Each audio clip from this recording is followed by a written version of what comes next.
Hello everyone, welcome once again in my YouTube channel in AK career academy.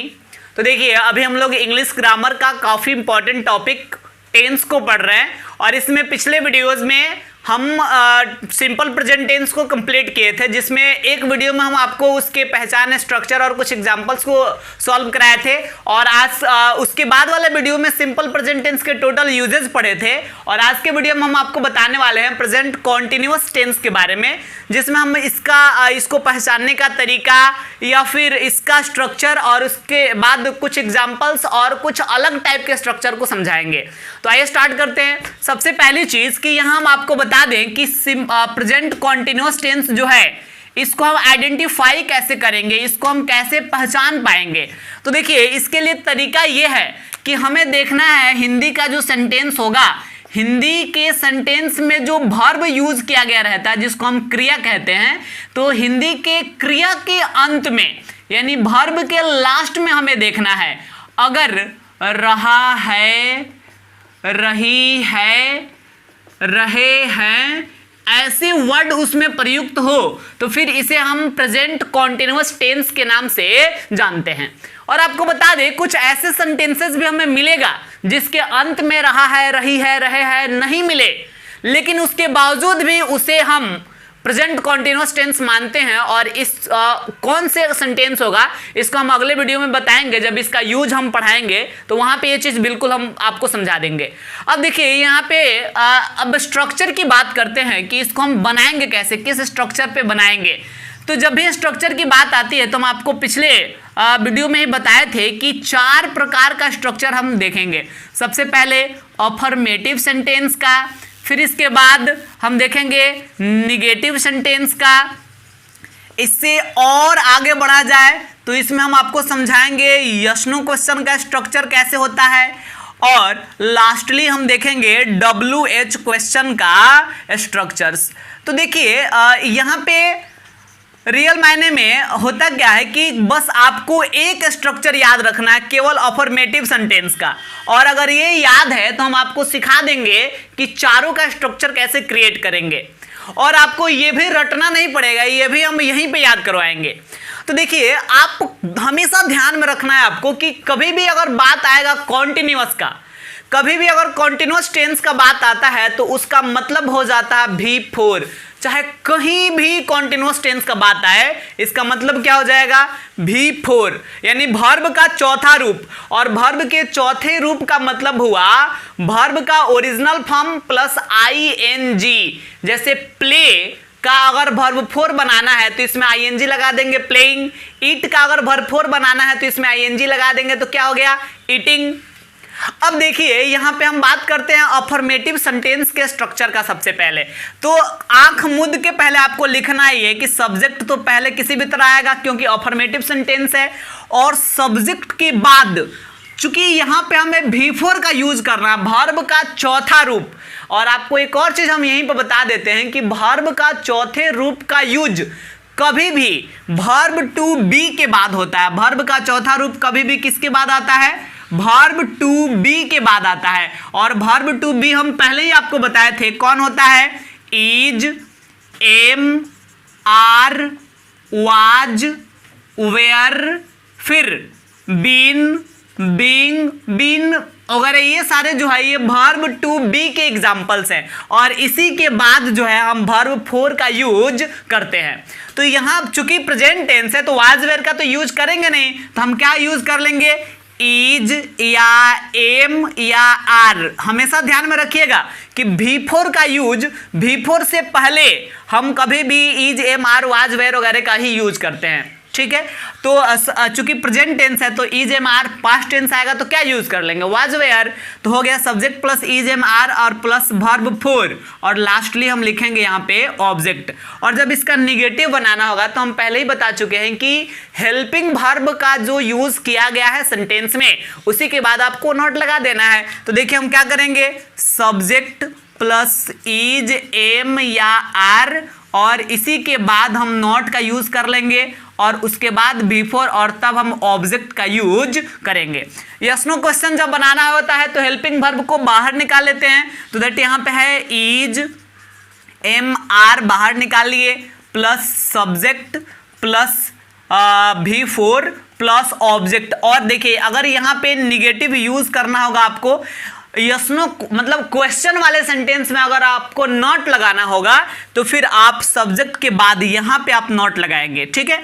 अब WH question की बात करते हैं, तो इसमें क्या करते हैं, WH वर्ड्स को बाहर कर लेते हैं, plus is am are plus subject plus V4 plus object. आइए एक बार फिर से समझाते हैं, आपको ये याद रखना है। इससे निगेटिव बनाने के लिए इज एम आर के बाद नॉट लगा लेंगे, यस नो क्वेश्चन के लिए इज एम आर को बाहर निकालेंगे, और WH क्वेश्चन के लिए बस यस नो का जो स्ट्रक्चर है उसके पहले WH वर्ड्स जोड़ देंगे, बस काम हो गया हमारा। तो ये स्ट्रक्चर हुआ प्रेजेंट कॉन्टिन्यूअस टेंस का। अब आइए हम आपको इस स्ट्रक्चर पे कुछ एग्जाम्पल्स का प्रैक्टिस करते हैं। तो देखिए ये सारे एग्जाम्पल्स, पहला एग्जाम्पल है विनय क्रिकेट खेल रहा है। तो यहाँ पे होगा क्या, सब्जेक्ट है विनय, तो हम बनाएंगे विनय इज, बिकॉज ये सिंगुलर है तो सिंगुलर के साथ इज का यूज करते हैं, तो विनय इज प्ले, और ING इसमें लगाएंगे बिकॉज V4 लगेगा, कॉन्टिन्यूअस है, तो विनय इज प्लेइंग क्रिकेट। और आगे चलते हैं, मेरा भाई आजकल गीता पढ़ रहा है, तो इसका क्या होगा, my brother is reading Gita nowadays, यानी मेरा भाई आजकल गीता पढ़ रहा है। तो आजकल का होगा नाउ अ डेज, इसको लास्ट में ले जाएंगे, लास्ट में लिखेंगे now a days, my brother, और इसके साथ इज का यूज किए, और पढ़ना का होता है रीड, इसमें ING लगा देंगे, ऑब्जेक्ट है गीता तो फिर गीता, और लास्ट में लिख दे नाउ अ डेज। वह अभी गणित पढ़ा रहे हैं, तो वह का ही, और अभी तो नाउ ये लास्ट में लिखेंगे, और ही के साथ इज लगेगा, और फिर पढ़ाना का टीच, तो टीच का V4 हो जाएगा टीचिंग, और गणित को हम लिखेंगे मैथ्स, और अभी के लिए now, he is teaching maths now. हम लोग अंग्रेजी बोलना सीख रहे हैं, यहाँ देखिए थोड़ा सा अलग है, ये क्या अलग है यहाँ पे, बिकॉज इसमें दो वर्ब का यूज किया गया है, एक बोलना और एक सीखना। तो अब हुआ कंफ्यूजन कि सर अब इसको कैसे बनाएंगे, यहाँ दो वर्ब है, तो देखिए सिंपल प्रेजेंट टेंस में हम बताए थे जिस प्रकार, उसी प्रकार यहाँ भी आपको चलना है। तो आप करेंगे क्या कि यहाँ पे हम लोग अंग्रेजी बोलना सीख रहे हैं ऐसा लिखा गया है, तो हम बनाएंगे वी आर, यहाँ तक तो एकदम सही है। और देखिए दो वर्ब है तो लास्ट वाले को हम पहले लिखते हैं, तो सीखना का पहले लिखेंगे, सीखना का क्या होता है, लर्न। अब V4 लगता है ना कॉन्टिन्यूअस में जी, तो ING लगा देंगे इसमें, वी आर लर्निंग, और फिर लास्ट वाले वर्ब को पहले लिखते हैं, अब पहले वाले वर्ब को लास्ट में लिखते हैं, और वो भी टू के साथ, तो टू, और बोलना का क्या होता है, स्पीक। और एक और चीज समझिए, टू के बाद कभी भी V1 का यूज होता है, इसलिए स्पीक में ING हम नहीं लगाएंगे, टू के बाद V1 का ही यूज किया जाता है। We are learning to speak English, यानी हम लोग अंग्रेजी बोलना सीख रहे हैं। इसके बाद क्या वह अगले सप्ताह एक कार खरीद रहा है, तो ये यस नो क्वेश्चन है, वह का ही इसके साथ इज लगता है, तो आप इज को बाहर निकाल दीजिए, इज ही, और खरीदना का या तो आप बाई लिख सकते हैं या आप परचेज लिख सकते हैं, और इसमें ING लगाना पड़ेगा, is he buying a car, अगले सप्ताह का क्या होगा, नेक्स्ट वीक। और आगे चलते हैं, यहाँ पे देखा जाए नेक्स्ट एग्जांपल, उसके पिताजी कब पटना जा रहे हैं, तो इसका हो जाएगा कब का व्हेन, WH वर्ड बाहर निकाल लिए, उसके पिताजी हिज फादर, इज लगेगा ना, इज को भी बाहर निकाल दिए, और उसके पिताजी के लिए लिख दिए his father, when is his father, और फिर V4 गोइंग टू पटना। अब देखिए लास्टली एक और एग्जांपल यहाँ पे है, आजकल आप कहाँ रह रहे हैं, तो यहाँ पे ये भी WH क्वेश्चन है, कहाँ होता है वेयर, और आपका यू के साथ आर लगेगा, where are you, because question है तो पहले WH वर्ड को बाहर निकालेंगे, हेल्पिंग वर्ब को भी बाहर निकालेंगे, यू का यूज कर लिया। अब रहना का लिव, और ING लगाना है तो हो जाएगा living, where are you living. आजकल का क्या होता है, नाउ अ डेज। क्लियर हो गया इतना।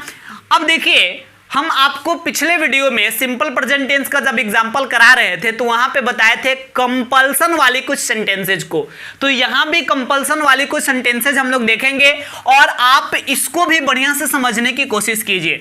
तो हम पहले ही आपको बता चुके हैं कि जब भी सेंटेंस आए जिससे कंपल्सन का पता चल रहा हो, कंपल्सन का मतलब मजबूरी, किसी काम के करने की बाध्यता, हम करना चाह नहीं रहे हैं, हमें करना पड़ रहा है, तो अगर कंपल्सन दिखाए कोई सेंटेंस, मजबूरी दिखाए, तो फिर वैसे सेंटेंस को बनाने के लिए हमें वर्ब टू हैव का यूज करना पड़ता है। वर्ब टू हैव यानी उसमें हैव या हैज या हैड प्लस टू, इसका यूज तो उसमें करना ही पड़ता है। अब देखिए इसको भी हम एग्जांपल से समझाएंगे तब आपको पूरा क्लियर होगा।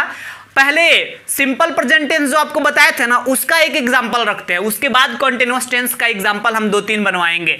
जैसे मान लीजिए कि यहाँ पे हम लिखते हैं कि मुझे अंग्रेजी पढ़ना पड़ता है। देखिए मुझे अंग्रेजी पढ़ने का शौक नहीं है, पढ़ना चाहते नहीं है, बस पढ़ना पड़ता है। कंपल्सन दिखा रहा है ये सेंटेंस, तो इसको चूंकि ये पढ़ता है, ता है ती है तो सिंपल प्रेजेंट टेंस है, तो इसको कैसे बनाएंगे, आई और वर्ब टू हैव का यूज करना है, हैव हैज या हैड। तो हैड तो चला जाएगा पास्ट टेंस में, ये प्रेजेंट टेंस है तो इसी दोनों में से कोई लगेगा, तो आई के साथ क्या लगता है, हैव लगता है, और फिर टू का यूज करेंगे, आई हैव टू। अब पढ़ना का क्या होता है, रीड और फिर English, I have to read English.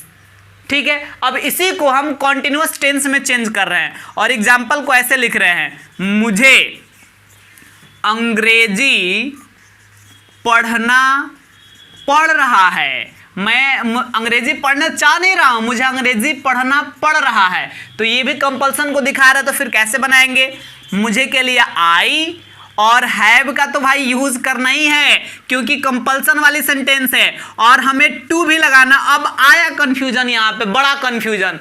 अब आपके मन में सवाल आएगा कि सर बड़ा कहत रहनी है, अब आई है जा कहत नहीं कि कंटिन्यूअस है तो कब भरफोरे लगाओगे बा, आई टू आई तो टू के बाद भरबोने लगाओगे, तब तो है जा गड़बड़ा गई।